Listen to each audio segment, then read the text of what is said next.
We know that some of them may have been subjected to torture. Some of the cases that we've documented, we knew that the prison cells were so overcrowded sometimes that the people, the prisoners, had to sleep standing.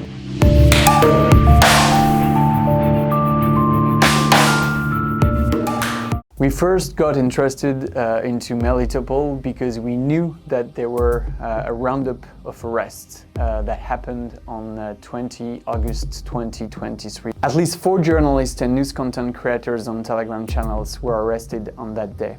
Grigory Levchenko, Anastasia Yukovska, Yana Suvorova, and Vladislav Gerson. So our job was to track down these journalists, to know what they had become, to know their whereabouts, to know in which condition they were detained, and we managed to do that. We know that they've suffered from many things since they've been detained over a year ago now. We know that some of them may have been subjected to torture.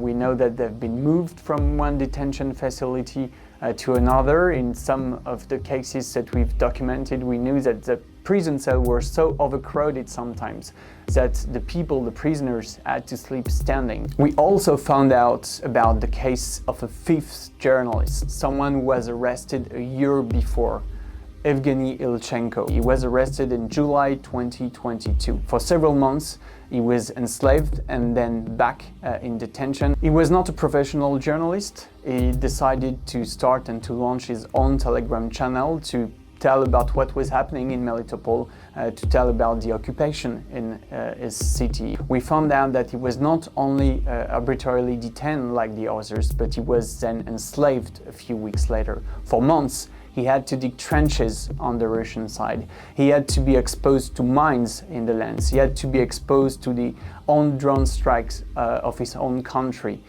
of Ukraine. What is very disturbing and appalling in this investigation is that not only the journalists got arrested, not only Russia did repression on journalism in the city of Melitopol, but they then used their most sophisticated propaganda outlet to stage the arrest of journalists, to film them while being in detention. They did not use some random trolls, bots, or amateurs videos. They used very well edited and well packaged reports, experienced video makers, and embedded propagandists with the army.